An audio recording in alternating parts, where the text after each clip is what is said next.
É uma grande honra me encontrar com vocês hoje. E nos próximos 49 minutos, vamos a toda velocidade aos anos de 1950. Vamos falar sobre o livro Questões sobre Doutrina, a questão do pecado original. Vamos estudar sobre o que a Bíblia nos ensina sobre a definição de pecado. E no final, vamos analisar onde nos encontramos hoje. Então, vamos começar. Eu gostaria de projetar na tela um trecho das crenças fundamentais da Igreja Adventista do Sétimo Dia. Isso vem da crença de número 7, a natureza do homem. Eu irei citar um trechinho aqui, dá uma olhada, eu também vou ler para vocês. Quando nossos primeiros pais desobedeceram a Deus, negaram sua dependência dele e caíram de sua elevada posição abaixo de Deus. A imagem de Deus neles foi desfigurada e tornaram-se sujeitos à morte. Seus descendentes partilharam dessa natureza caída e de suas consequências. Eles nascem com fraquezas e tendências para o mal. Esta afirmação foi votada em 1980 na sessão da Conferência Geral, e quero que vocês reparem que aqui não diz que nascemos condenados. É dito que nascemos com fraquezas e tendências para o mal. Não nascemos culpados, fraquezas e tendências para o mal. Voltaremos a falar sobre isso no final da apresentação, mas mantenha isso em stand-by. Coloque o marca-página, pois voltaremos nisso. Então, vamos voltar no tempo, bem antes de 1980, e chegamos aos anos de 1950. Em 1955 foi realizada a primeira das 18 reuniões entre evangélicos e adventistas do sétimo dia. O resultado desses encontros foi a publicação do livro Questões sobre Doutrina. Adventistas do sétimo dia respondem a questões sobre doutrina e passou a ser chamado carinhosamente de QST. Na verdade, eu tenho 2 cópias desse livro. E quando eu estava vindo do estacionamento para cá hoje, a capa caiu. Talvez um mau agouro para essa palestra, não sei. Então, esse é o livro. Ele resultou desses encontros e ele é amplamente reconhecido como sendo o livro mais divisivo de toda a nossa literatura denominacional adventista do sétimo dia. Então, questões sobre doutrina. Walter Martin era um pesquisador evangélico. Sua especialização era seitas. Ele escreveu livros sobre seitas. E ele estava em um processo de investigação dos adventistas do sétimo dia. Seus associados incluíam Donald Gray Barnhouse. Ele era um ministro presbiteriano e editor da revista Eternity. Também tinha George Kennan, professor de teologia de Novo Testamento, especialista em línguas bíblicas. E Martin estava planejando um novo livro sobre adventistas. Então, havia todo motivo para antecipar que esse novo livro iria reforçar a ideia de que os adventistas do sétimo dia formavam uma seita. No andamento de sua pesquisa, Martin abordou líderes adventistas com certas perguntas. Agora, do lado adventista, Leroy Froome enxergou a dúvida de Martin como uma oportunidade de tirar a igreja adventista da categoria de seita. Soa como algo bom, certo? Foram organizadas reuniões presenciais e essas foram realizadas de 8 a 10 de março de 1955, na sede da Associação Geral. Os adventistas que se reuniram foram T.E. Unruh, presidente da associação, Walter E. Reed, secretário de campo da Associação Geral, Leroy Froome, ele era pesquisador, historiador, professor de seminário, e eu queria falar de maneira polida, mas ele tinha personalidade agressiva. O presidente não oficial parece ter sido Roy Anderson, tinha transfundo evangelístico e era diretor da associação ministerial da IASD. Martin veio com uma bateria formidável de perguntas hostis e tendenciosas e as disparou como metralhadora, perguntando aos adventistas.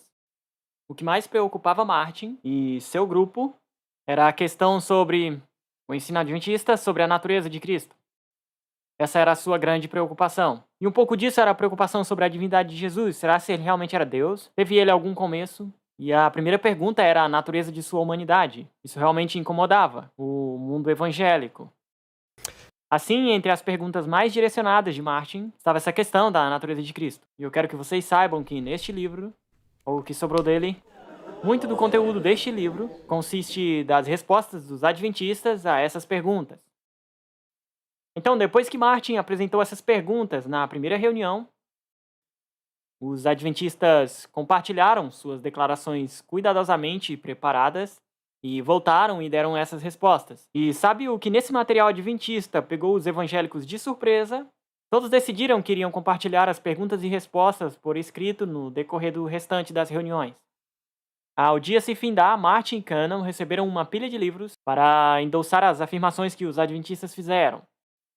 No interim, Froome e os outros adventistas se aconselharam, e Froome sentou no seu escritório e escreveu quase 2 dúzias de páginas à mão, e sua secretária o digitou posteriormente na máquina. Os evangélicos receberam essas notas na mesma noite.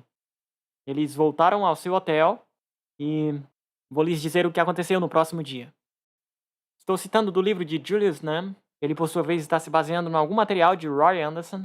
Vou ler aqui do livro dele. Olha só o que aconteceu no dia seguinte. Quando os dois partidos voltaram à reunião na Associação Geral, no dia seguinte, quarta, 9 de março, Martin fez um anúncio dramático que chocou os conferencistas adventistas e permanentemente mudou a natureza das relações entre adventistas e evangélicos. Ele e Cannon se debruçaram sobre os documentos que lhe foram dados e refletiram sobre as discussões do dia anterior até as 2 da madrugada.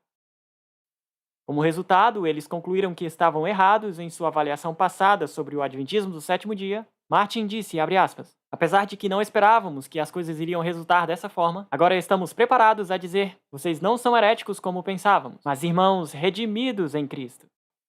Com essa convicção recém-adquirida, Martin estava em gritante contraste não só com seus escritos passados, mas também com todo o mundo evangélico. Ele deixou claro que agora estava convencido de que os adventistas que criam como os conferencistas eram cristãos verdadeiramente nascidos de novo e seus irmãos em Cristo. Então, em um gesto dramático, ele estendeu a mão da comunhão. Precisamos ser cuidadosos às vezes com aperto de mão. Essas reuniões estavam apenas começando. Continuavam desafios, mas já captamos o sabor. Havia mudança no ar.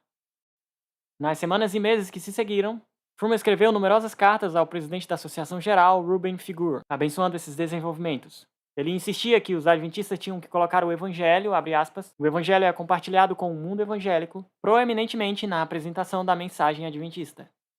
Como diz Tian Ru, abre aspas, evangélicos ajudaram líderes adventistas a expressarem suas crenças em termos mais facilmente compreensíveis por teólogos de outras denominações.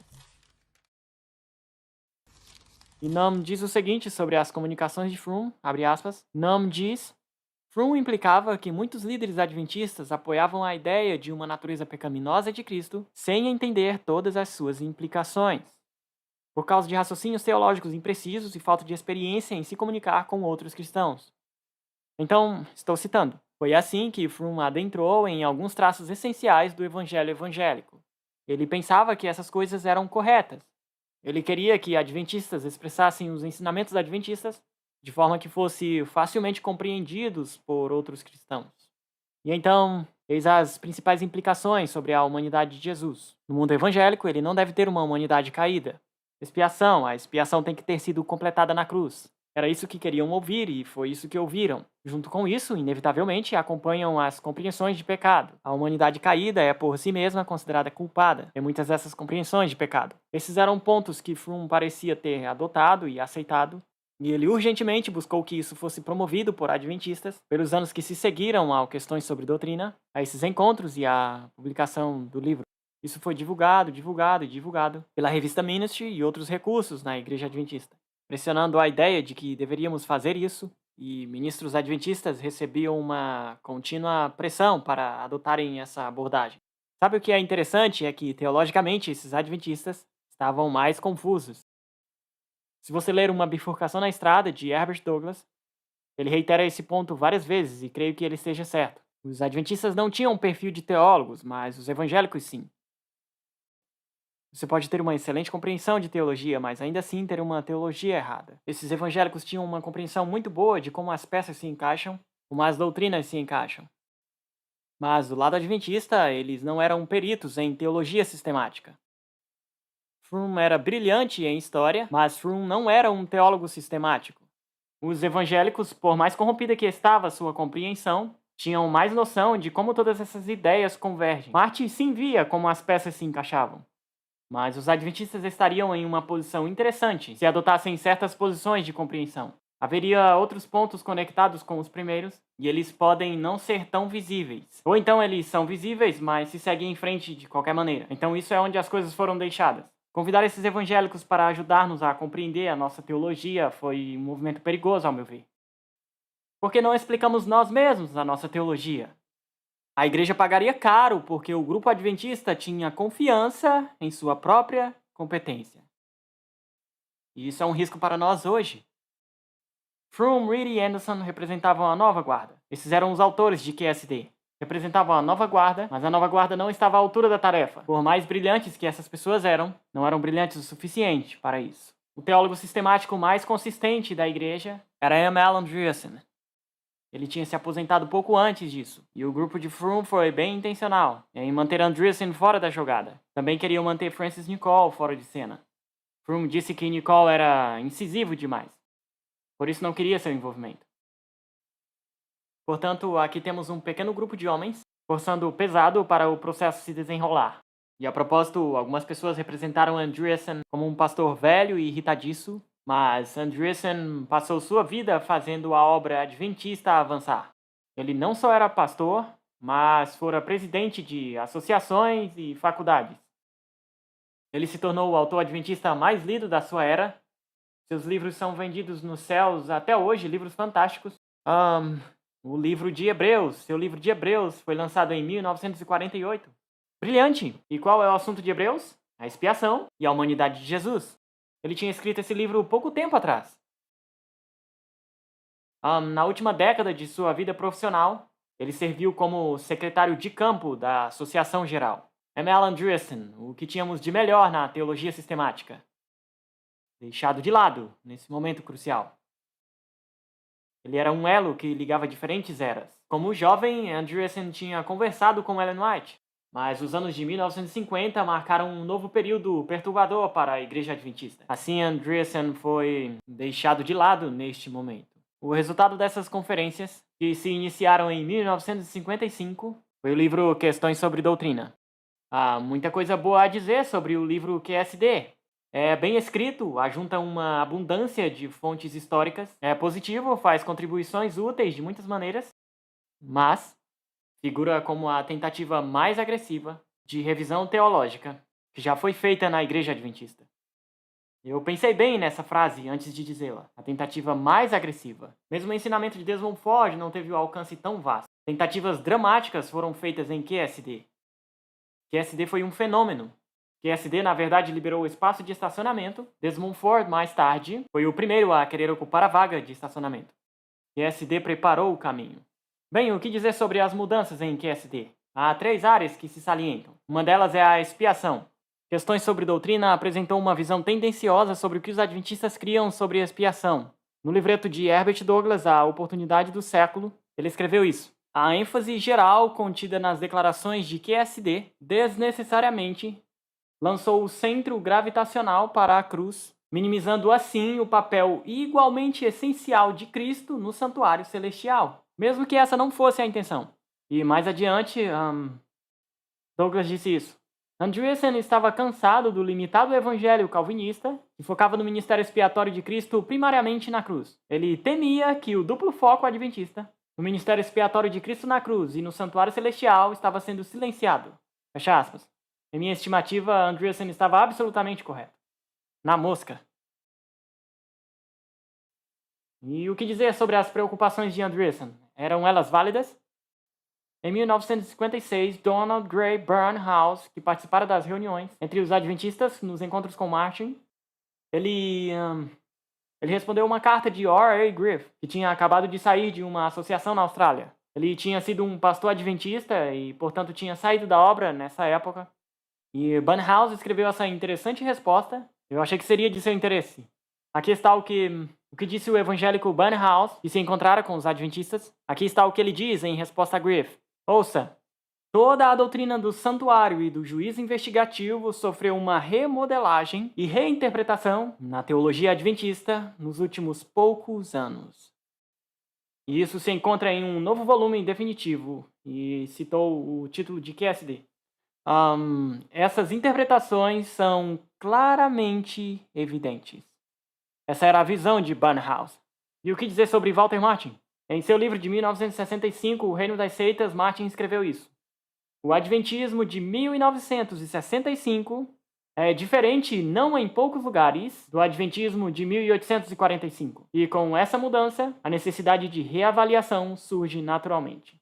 E ele continua dizendo, no mesmo livro, na página 369, nos anos recentes, porém, tem havido um movimento definido em direção à declaração mais explícita de crença nos princípios da fé cristã, em suma, e ele põe, entre aspas, clarificação e redefinição tem caracterizado as atividades teológicas recentes da Igreja Adventista do Sétimo Dia. Essa foi a análise de Martin, em 65. Interessante, mas essa não é a forma em que a questão da expiação foi representada em QSD. Essa não foi a forma em que QSD representou o que acontecera. Os autores de QSD disseram, não mudamos nada, só mudamos o palavreado um pouco. Mas os evangélicos não foram enganados. E havia alguns adventistas que tampouco foram enganados. Os evangélicos viram claramente o que acontecera. E foi por isso que puseram aspas em clarificação e redefinição. Portanto, os 3 itens que mencionamos em QSD, a questão da expiação, a natureza de Cristo, é o próximo.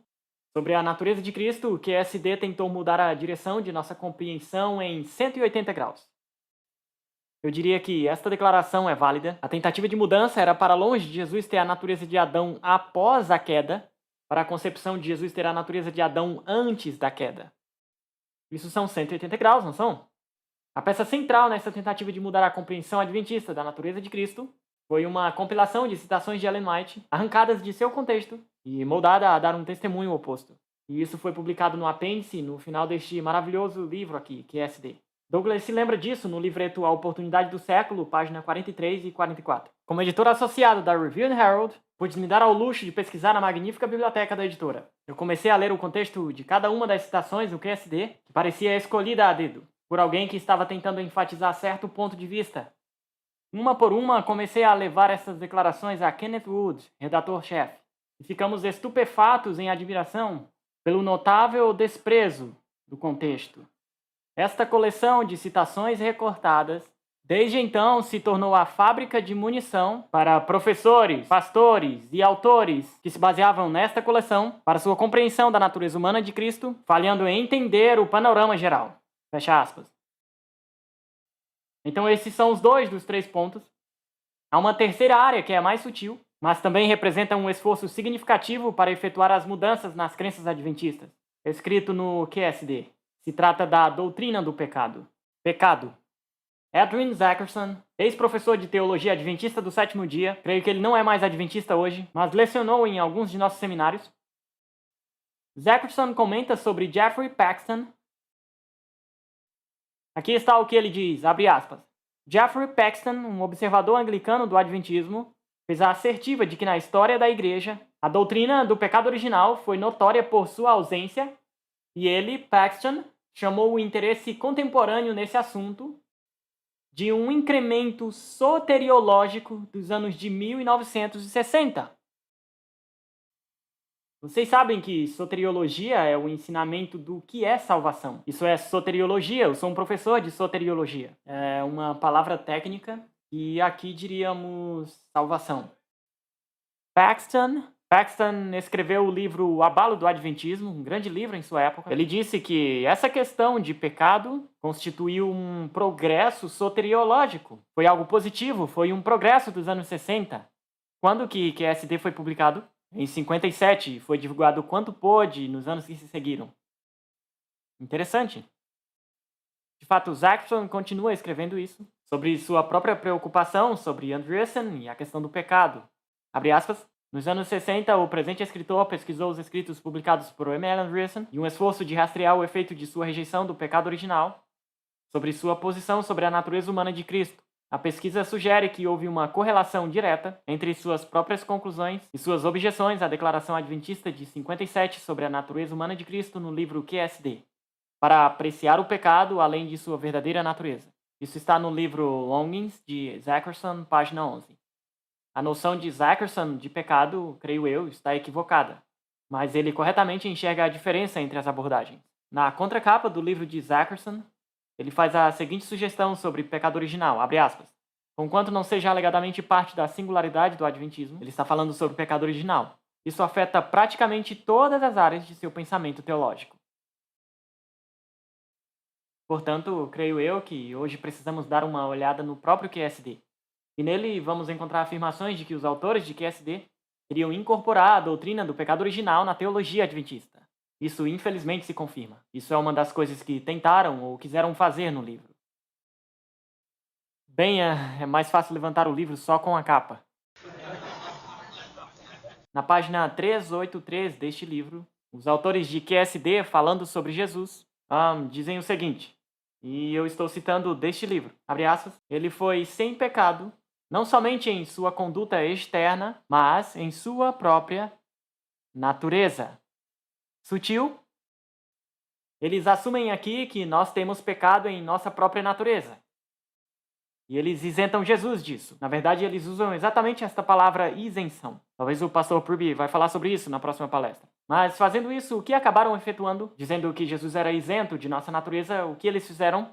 Eles inevitavelmente, ao mesmo tempo, isentaram a Jesus de nossa própria natureza. E eu me pergunto se temos um Salvador se fazemos isso. O pecado original também é indicado nas páginas 22 e 23 de Questões sobre Doutrina, com essa declaração categórica. Da mesma forma como os cristãos conservadores e credos protestantes históricos, cremos, olha só, que o homem foi criado sem pecado, mas por sua subsequente queda, entrou em um estado de alienação e depravação. Fecha aspas. Alienação e depravação humanas aqui são definidas como um estado. Captou isso? Mas quero contrastar isso com uma pequena citação de Ellen White. Está em Lugares Celestiais 199, preste atenção ao que diz Ellen White. Aqui está o que Ellen White diz, preste atenção. Abre aspas, em nosso presente estado decaído, tudo o que é necessário é abandonar as suas tendências naturais, a mente e o caráter. No mundo natural, abandone-se um campo e o vereis logo coberto de espinhos e cardos. Mas se é que deve produzir precioso grão e belas flores, tem de se lhe aplicar cuidado e incansável trabalho. Fecha aspas. Essa citação é interessante, não é?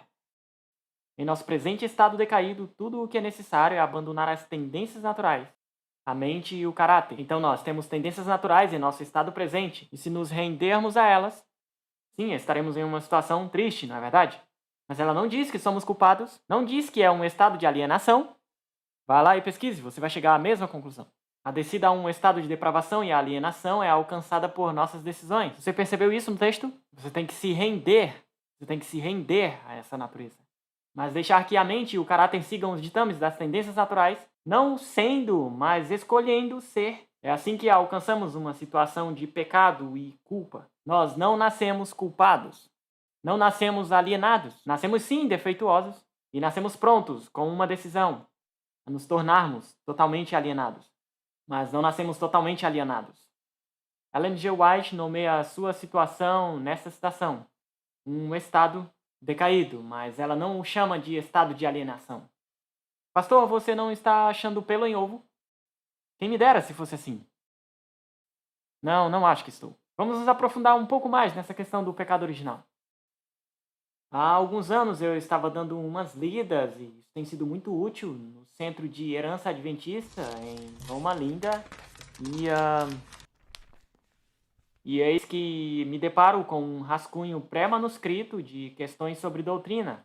Vocês talvez tenham esse panfleto em mãos, e a propósito está online nesse site. Eu acho que será colocado na tela. Em algumas semanas também estará em greatcontroversy.org, que é o meu outro site. Mas aqui no panfleto, nós podemos ver o trecho antes da publicação do livro Questões sobre Doutrina. E olha só o que encontramos. Isso se refere às páginas 407 e 406 de QSD. É aí que essas porções se encaixam. Você vê a frase pecado original aparecendo 4 vezes. E neste rascunho, está falando sobre o ensinamento de Romanos 5,12. Bem, você pode abrir sua Bíblia aí, você pode ler agora Romanos 5,12. Eles dizem que Romanos 5,12 está se referindo ao pecado original. Vamos ler Romanos 5,12. Penso que você se lembra do texto. Porquanto o pecado entrou no mundo por um só homem, e com o pecado a morte, assim o pecado passou a todos os homens, porque todos pecaram. Então isso é o que diz Romanos 5,12. Agora, segundo o rascunho de questões sobre doutrina, como você vê aí, estamos lidando aqui com o pecado original. Você pode analisar isso aí na página embaixo. E você verá que há outro elemento no rascunho de QSD, uma citação de Martinho Lutero. Veja bem essa citação, é curtinha, aproximadamente uma linha só. Veja só o que diz, está aí no panfleto. Aqui temos Martinho Lutero ensinando e queriam integrar isso no Adventismo. Esse pecado nós carregamos como os filhos de Adão, e por isso somos culpados, pois com sua natureza, Adão também transfere seu pecado a todos. Fecha aspas. Isso era para estar neste livro. Um achado interessante, não é? Mas o que aconteceu? O que aconteceu? Bem, quando Questões sobre Doutrina foi publicado, a expressão pecado original foi mudada para algo mais palatável para adventistas. O pecado de Adão, como está aqui na versão final, a citação de Lutero foi removida completamente e elas receberam um feedback. Um deles foi de Raymond Cottrell. Ele fez a revisão do pré-manuscrito e ele diz, abre aspas, essa é a primeira vez que vejo adventistas crerem em pecado original, pelo menos na definição técnica teológica da palavra. Então, houve um passo para trás, mas Fromm não gostava de dar passos para trás, mas nesse caso eles fizeram um ajuste. Mas o conceito ainda está aí, não acham? Ainda está aí. Agora, a mudança na versão publicada sinaliza uma mudança de fato? Eu diria que não, o conceito de pecado original ainda está lá. Mas por que eles fariam um esforço tão agressivo para revisar e reinterpretar os ensinos de décadas de adventismo sobre a humanidade de Jesus? Se eles mudaram de opinião, se realmente tiraram o pecado original da cabeça e de QSD, por que fariam esse grande esforço de mudar a questão da humanidade de Jesus para figurar como Adão antes da queda? Jesus teria tomado nossa natureza vicariamente? Eles deixaram para trás esse argumento muito tempo atrás. Mas esses argumentos estão no livro. Por que temos que fazer essas mudanças? Sabe, a questão toda é, uma vez que você acrescenta a doutrina do pecado original, você agora tem um problema com a humanidade de Jesus. Agora você tem que proteger sua natureza da culpa, porque isso vem com o pecado original. Assim Jesus não pôde ter a minha e a sua natureza com que nascemos. Agora temos que protegê-lo e circundá-lo com declarações qualificativas e seja o que for, para que não seja considerado culpado. Uma vez que você adiciona este dogma, você tem que evitar todo o esforço para proteger a natureza com que Jesus nasceu, da culpa. E quero que você saiba que em QSD é feito todo o esforço. Mas dissemos que há verdades interconectadas. Agora sigam o meu raciocínio. E sei que acabamos de almoçar, mas tente seguir meu raciocínio mesmo assim.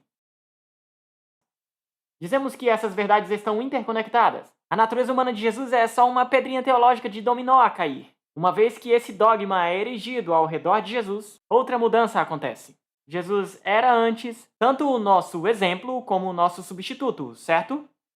Agora, seu papel de exemplo foi drasticamente reduzido. Agora, se alega que sua humanidade é diferente da nossa, veja que temos que fazer um ajuste. Agora, há uma mudança na compreensão da obra de Cristo no processo da expiação. Agora, ele se torna primariamente nosso substituto. Você entende a lógica de como esta mudança acontece? Aí caem outras pedrinhas de dominó nessa sequência. A ênfase muda para longe de Deus tornar santo e perdoar, itens que vão juntos. Na experiência da salvação, agora o perdão vem quase que sozinho, e na verdade carrega o significado de perdão contabilizado. Obediência à lei de Deus. Agora é considerado impossível por causa da suposta contínua culpa humana. Agora a obediência à lei de Deus vai embora e agora se torna legalismo. Você vê como essas peças se encaixam, e aí as normas comportamentais são jogadas de bordo, e todas essas coisas são interligadas. Isso que nem olhamos itens como a marca da besta, o selamento, o fim da graça, esse é um grande assunto. Se você muda essas peças, terá que mudar aquelas peças. É por isso que hoje temos essa situação. Nas notas introdutórias de reimpressão de QSD, eles reimprimiram este livro há alguns anos atrás, e adicionaram notas de George Knight e alguns outros acadêmicos. E essas notas dizem: Questões sobre Doutrina, de fato, representou falsamente a visão adventista da natureza de Cristo. Eles dizem: admitimos isso.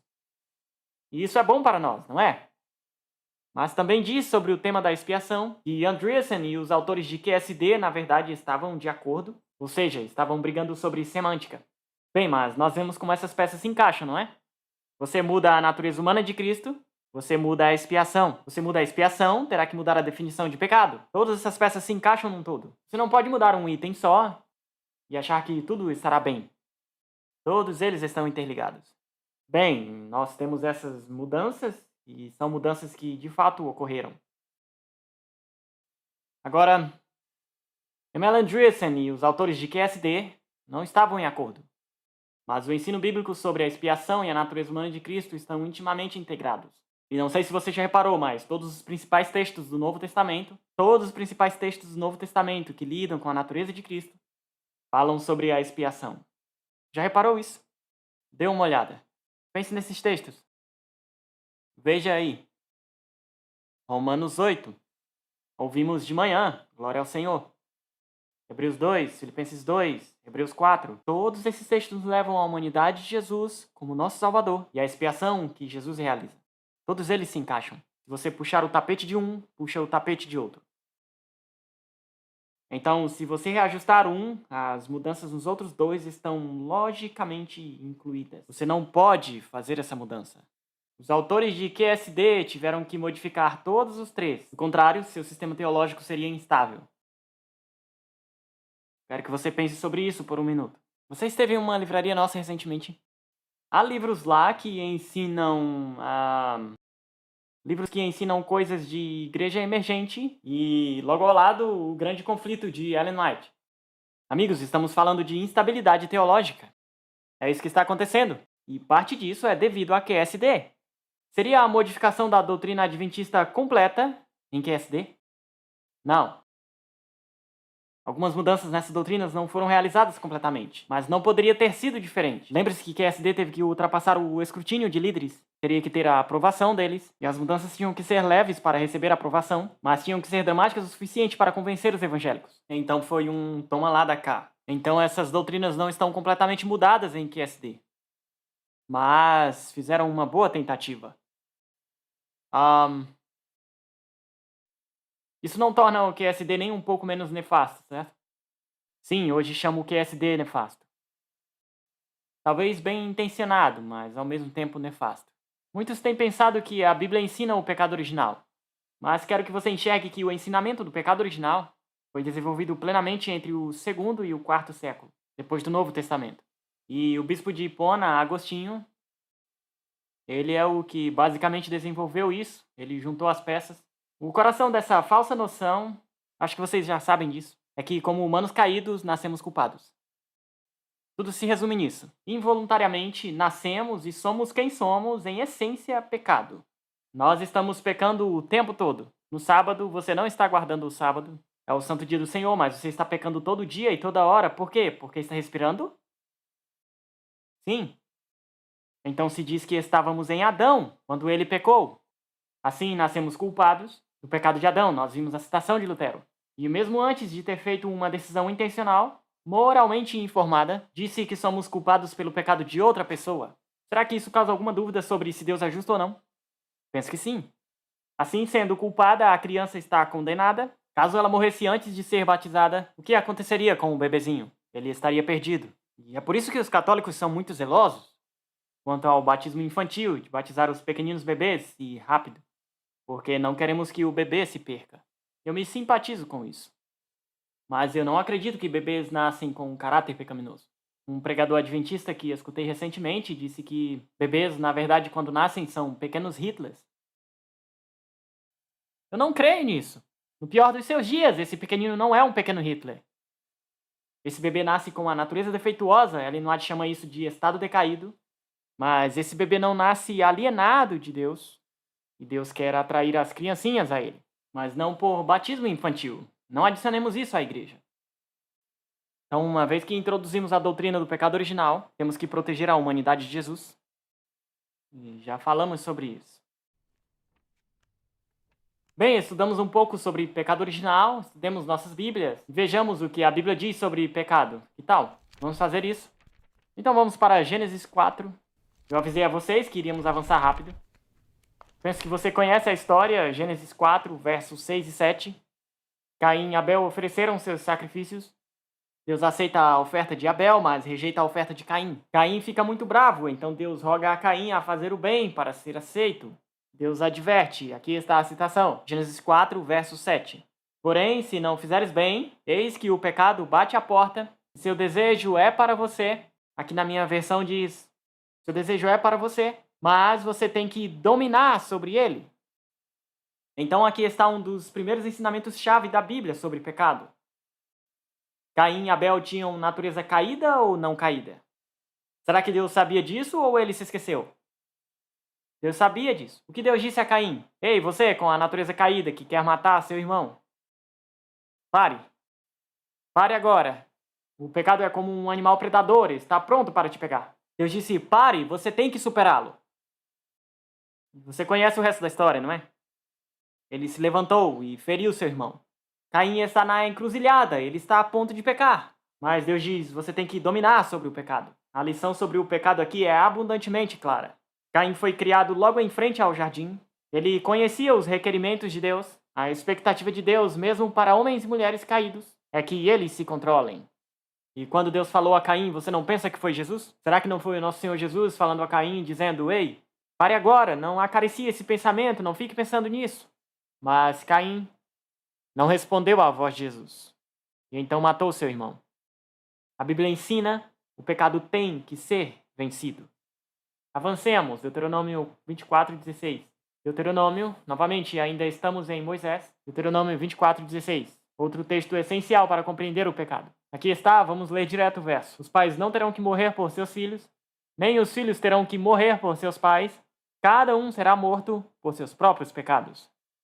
Esse texto é confuso. Alguém aqui está confuso por causa desse texto? Parece tão simples e direto. Não precisamos de uma dissertação sobre esse verso. Não poderia ser mais direto, seja no hebraico ou no inglês. Muito simples. Culpa e castigo vêm do pecado pessoal. Não é pecado que outra pessoa cometeu, mas pecado pelo qual você pessoalmente é responsável. Laços familiares entre pai e filho não se estendem à pena de morte. Pecado é algo pessoal.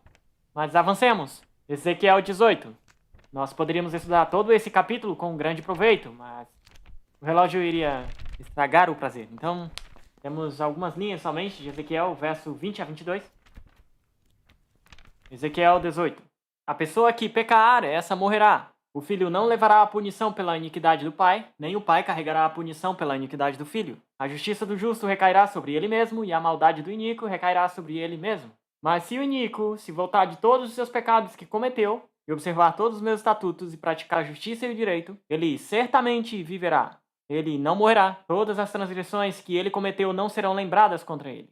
Por causa da sua justiça que praticou, ele viverá. Você não é encorajado quando lê isso? Isso é o que a Bíblia ensina sobre pecado. O capítulo 18 é todo assim, você pode ler ele. O filho não é punido pelo pai, nem o pai pelo filho. E se uma pessoa se comportando iniquamente se volta da sua iniquidade, isso é importante para nós, não é? Todos nós nos comportamos iniquamente e nos apartamos pela graça de Deus da nossa iniquidade. Se nos apartarmos das nossas iniquidades, Deus nos dará vida por Jesus. E se pelo contrário a pessoa se aparta do direito fazendo o errado, qual o resultado? Então você morrerá pelos seus pecados. Então Ezequiel faz separação completa entre o pecado e a natureza com que nascemos, e atribui culpa somente à escolha premeditada.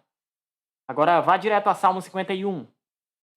Com esse verso, nada permanece em seu lugar. Quando chegamos a Agostinho, a igreja já viajará ao século IV, e tem um verso que é extraído do Salmo 51, que será usado e irá reverter todos os textos do Antigo Testamento que vimos sobre o que é pecado.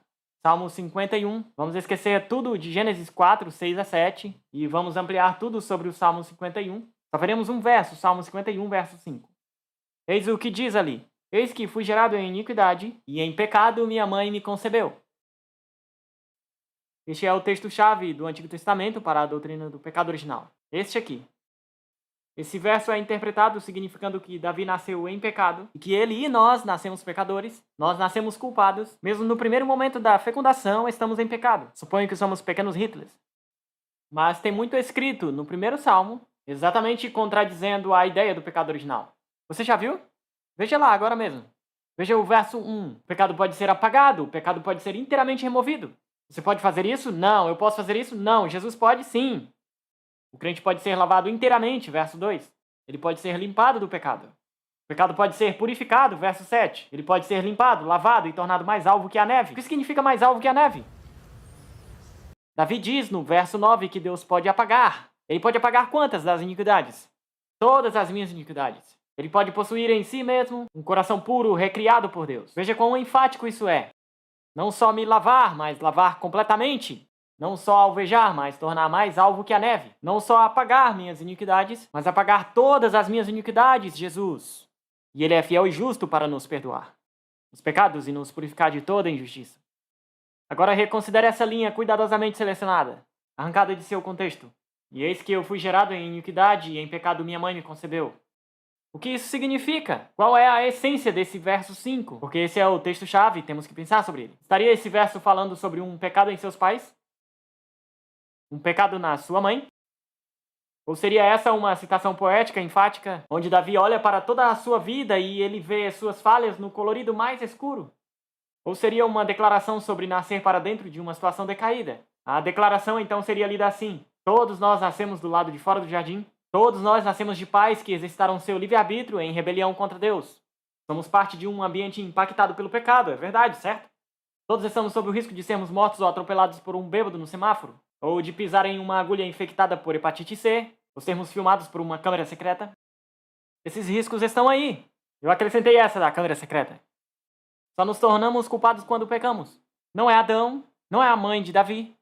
Nós, pessoalmente, escolhemos rebelião contra Deus. E é assim que nos tornamos culpados de pecado. Davi nasceu dentro dessas condições perigosas, então tragicamente pecou. Seu coração foi quebrantado, mas ele confiou no Deus que perdoa se há arrependimento autêntico. Quão misericordioso é Deus e quão paciente Ele é conosco. Jesus é exatamente o salvador do pecado que queremos.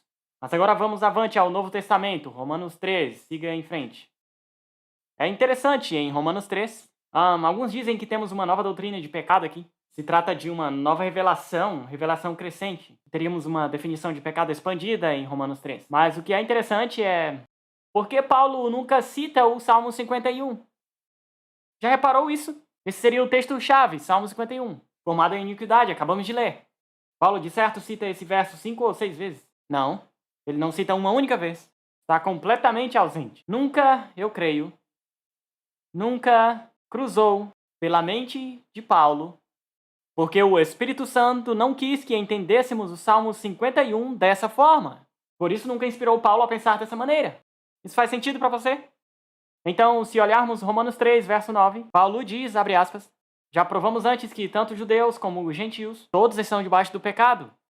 Agora, algumas pessoas querem avançar os próximos 10 versos, do verso 10 ao 20, e analisar as 6 citações lá, e encontrar a doutrina do pecado original. Paulo diz que nós já provamos, verso 9, já provamos que todos estão debaixo do pecado. Como assim todos debaixo do pecado? Não podemos nos aprofundar muito, mas lembre-se disso. Romanos 1, verso 17 a Romanos 2, 14. Dê uma olhada, vou só resumir aqui.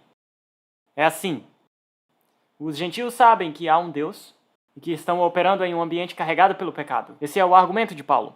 Mas enquanto sabem que há um Deus e que suas ações têm peso moral, eles suprimem esse conhecimento, eles escolhem a escuridão, eles se colocam em oposição à verdade. Seu entendimento é entenebrecido, Deus os entrega ao que eles desejam, e eles finalmente adoram e servem à criatura. E é assim que nos tornamos pecadores. Nós todos o fazemos. Todas as pessoas para as quais estou olhando, vocês todos o fizeram. Nós todos chegamos ao ponto de adorar e servir a criatura. Como adoram a criatura? Pelo que fazem e pelo que você e eu temos feito. É assim que você e eu nos envolvemos no pecado. A ótica de Paulo entre fazer o bem e fazer o mal, e sua ótica de pecado e justiça, não surpreende que é a mesma. Gênesis 4, versos 6 e 7. Paulo é um excelente estudante das Escrituras, melhor do que os autores de QSD, claro. Se detenha nas passagens e você verá. Romanos 1 e Romanos 2, não vamos nos demorar aí, mas quero que você note que todos estamos debaixo do pecado porque escolhemos a rebelião. Todos nós, com os olhos abertos, escolhemos nos engajar em um comportamento que é contrário a Deus. E assim, intencionalmente, escolhemos servir antes a criatura que ao Criador. E é assim que nos tornamos culpados.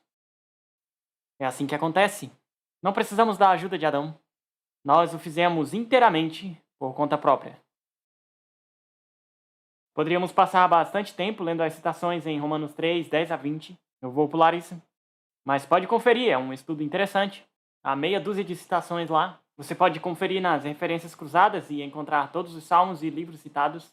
Volte lá e dê uma olhada em cada referência. Geralmente Davi está orando por livramento para os justos, livramento dos maus. Nenhum único desses textos na sua Bíblia nos diz que nascemos culpados. Mas todos nós, em diferentes momentos, por causa de nossas decisões e ações, nos envolvemos na atitude dos ímpios, na atitude daqueles que dizem que não há Deus. Mas isso não ensina pecado original. Bem, continuemos. Romanos 14, 23, outro texto. Abre aspas. Mas aquele que tem dúvidas é condenado se comer, porque ele não come por fé. E tudo o que não provém da fé é pecado. E aí está, tudo que não provém da fé é pecado. Tem pessoas que usam esse texto e dizem que, ok, se você não agir pela fé, e nada do que fazemos é completamente pela fé, por isso tudo o que fazemos é pecado. É assim que raciocinam. Mas repare o que o texto simplesmente diz.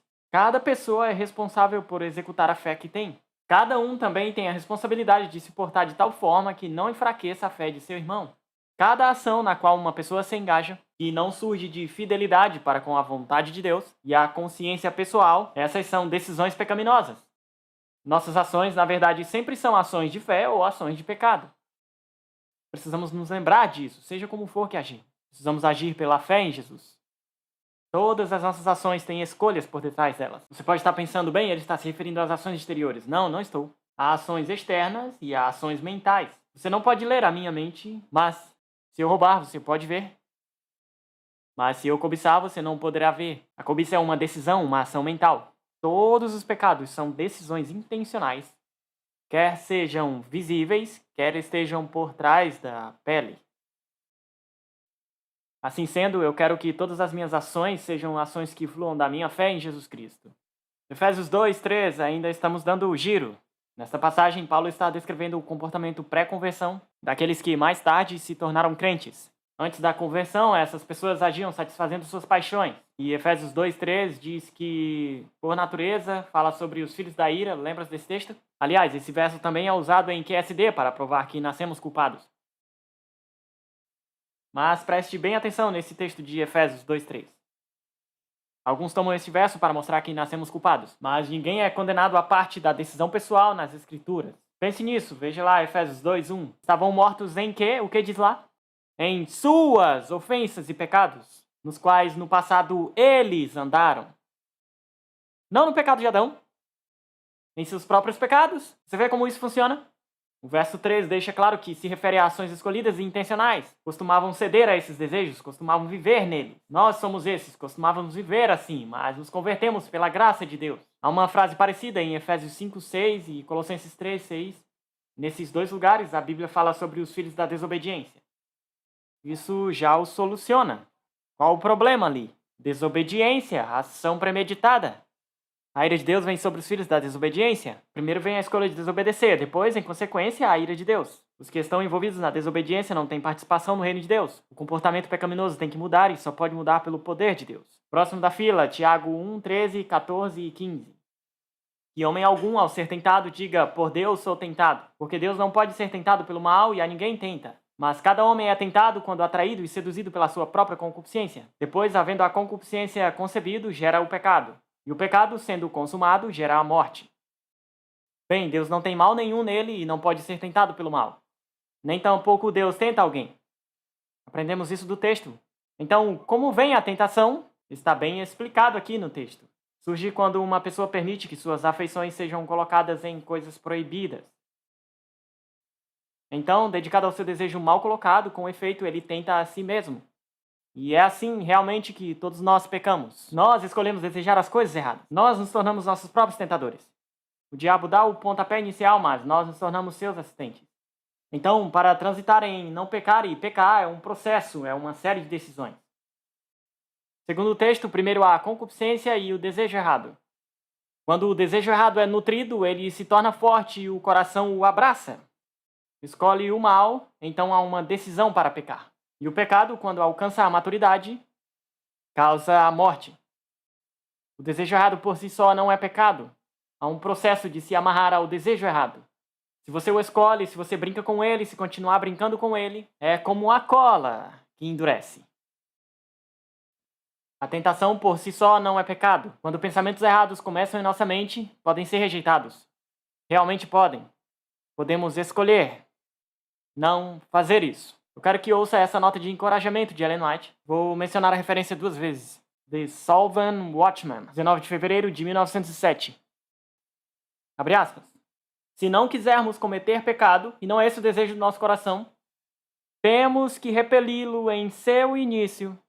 Cada emoção, cada desejo deve ser mantido em sujeição da razão e da consciência. Cada pensamento não santificado deve ser instantaneamente repelido. Pela fé e pela oração, todos podem cumprir os requerimentos do Evangelho. Ninguém pode ser forçado a transgredir. A tentação, por mais forte que seja, nunca é uma desculpa para o pecado. Os olhos do Senhor estão sobre os justos e seus ouvidos estão abertos às suas orações. Clame pelo Senhor, ó alma tentada. Lance-se, impotente, indigna, sobre Jesus e reclame exatamente essa promessa. O Senhor ouvirá. Ele sabe quão fortes são as inclinações do coração natural. E Ele dará auxílio em todo momento de tentação. Aqueles que têm fome e sede por justiça serão saciados. Southern Watchman, 19 de fevereiro de 1907. Se você tivesse essa compreensão de pecado que Ellen White tem, você ensinaria pecado original? Claro que não. Deus pode nos dar vitória sobre todas essas coisas. Ellen White sabia que Deus é poderoso, que seu braço não está encolhido. E também temos que saber isso por experiência própria. Você pode viver sem pecar. Você pode resistir à sua própria tendência. Você pode escolher não se contaminar. Repare os elementos: fé, oração, domínio próprio e resistência. Ninguém pode ser forçado a transgredir, é o que o texto disse. Você crê nisso? Ninguém pode ser forçado a transgredir. O pecado é sua própria decisão. Finalmente, 1 João 3,4. A tradução clássica de 1 João 3,4 é: pecado é a transgressão da lei. Isso enfatiza a questão da escolha. Pecar é escolher intencionalmente desobedecer à vontade revelada de Deus. Você está escolhendo rebelião. Pecar é ser um rebelde por escolha. Quebrar a lei de Deus, escolher com intenção cruzar a linha de demarcação. E por isso esse é um ótimo texto para nos ajudar a entender o que é pecado. Pecado é a transgressão da lei. Esse texto talvez seja o mais citado, talvez seja o mais direto em todo o Novo Testamento. Uma definição bíblica de pecado, e é bom que seja assim, pois o que esse verso faz? Ele é simplesmente um eco da descrição de pecado que vemos em Gênesis 4, versos 6 e 7. Simplesmente um eco. O pecado é como um animal predador esperando nos atacar e matar. Se não formos proativos, nossos próprios desejos errados vão dominar sobre nós. A escolha permanece conosco. Vamos escolher o eu e o pecado, ou vamos escolher a Jesus e sua justiça? Se tivéssemos tempo, teríamos bom proveito de considerações sobre o selo de Deus e o fim da graça. Por agora, quero que se lembrem disso. Se homens podem ser selados, eles não pecarão. Quando a graça terminar antes da segunda vinda de Jesus, os selados não podem pecar durante o período que se segue. A Bíblia diz que os crentes podem ser selados e, por esse período, não pecarão.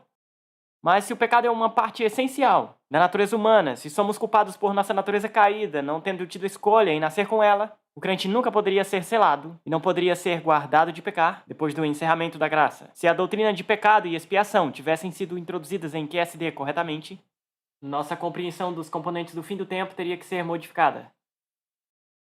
Conclusão: sem a mudança do QSD na doutrina do pecado original, as modificações sobre a natureza de Cristo e sobre a expiação nunca poderiam ser seriamente empreendidas. Primeiro é necessário mudar a doutrina do pecado. Mas tentaram fazer essas mudanças. E a pergunta é: onde está a Igreja Adventista do Sétimo Dia hoje? Nós estamos atolados no meio do caminho, não estamos? Um vago lugar no meio do caminho. As mudanças de QSD introduziram instabilidade teológica. E repito, você pode ver isso quando você for à sua loja adventista mais próxima. Os livros contendo teologias conflitantes estão a lado na prateleira. Não deveria ser assim. Não deveria ser assim. Mas eu tenho boas notícias. Ouça isso. A gravidade natural do adventismo é acertar o passo com o testemunho da Bíblia e os escritos de Ellen White. Em outras palavras, seja onde for que tendemos a aterrissar, sempre vai acabar voltando à Bíblia e aos escritos de Ellen White. Não vai voltar ao QSD. A gravidade natural é voltar à Bíblia. Louvado seja Deus.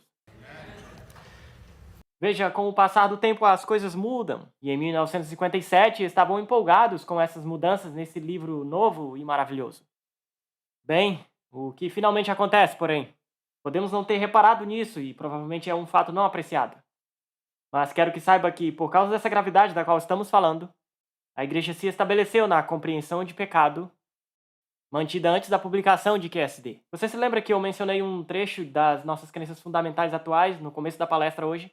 As crenças fundamentais da Igreja hoje, em 2015, descrevem a mesma compreensão de pecado que a mantida por M. Alan Andreasen, Alan G. White e os primeiros pioneiros adventistas. Isso são boas notícias. Você vê que a declaração votada pela sessão da Conferência Geral deixou claro que a Igreja, no sentido mais amplo, não assimilou a compreensão de pecado de QSD. Em 1980, a Igreja não disse que pecamos em Adão, mas, abre aspas, quando nossos primeiros pais desobedeceram a Deus, negaram sua dependência dele e caíram de sua elevada posição abaixo de Deus. A imagem de Deus neles foi desfigurada e tornaram-se sujeitos à morte. Seus descendentes partilharam dessa natureza caída e de suas consequências. Eles nascem com fraquezas e tendências para o mal. Nossa declaração de crença atual.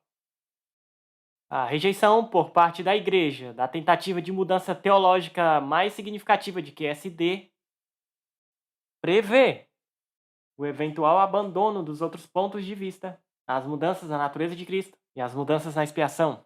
Será que há tempo suficiente para que essas coisas sejam mudadas de volta a seu devido lugar? Provavelmente não. Mas se fosse permitido que o tempo perdurasse e não houvesse outra intervenção, talvez essa seja a posição a qual recairíamos. Voltaríamos ao centro de gravidade, onde normalmente iríamos aterrissar. Portanto, revisões que se tentaram fazer sobre os ensinamentos bíblicos adventistas sobre a expiação e a natureza humana de Cristo, de Fromm e seus associados no ápice de sua influência denominacional, foram impotentes para trazer mudanças duradouras a essas compreensões teológicas fundamentais da Igreja. Ainda há alguns que têm essa visão, um bom número, na verdade, de pastores e outros que ainda veem esses tópicos através do óculos de QSD que receberam no seminário, mas novas gerações de pastores adventistas não têm um compromisso especial com essas mudanças dos anos 50. E sabe de uma coisa? Elas não se encaixam, geram instabilidade teológica. Podemos recuar disso. A Igreja não precisa disso. Mas eu sei que alguns de vocês estão pensando a uma outra parte da história.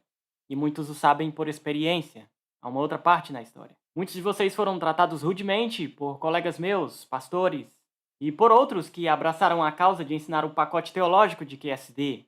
Às vezes os nossos obreiros vão ao exterior, ministros adventistas ordenados, com credenciais válidas, completamente qualificados e ordenados, e não podem pregar no exterior sobre esses tópicos que estamos mencionando hoje. Isso não é notável?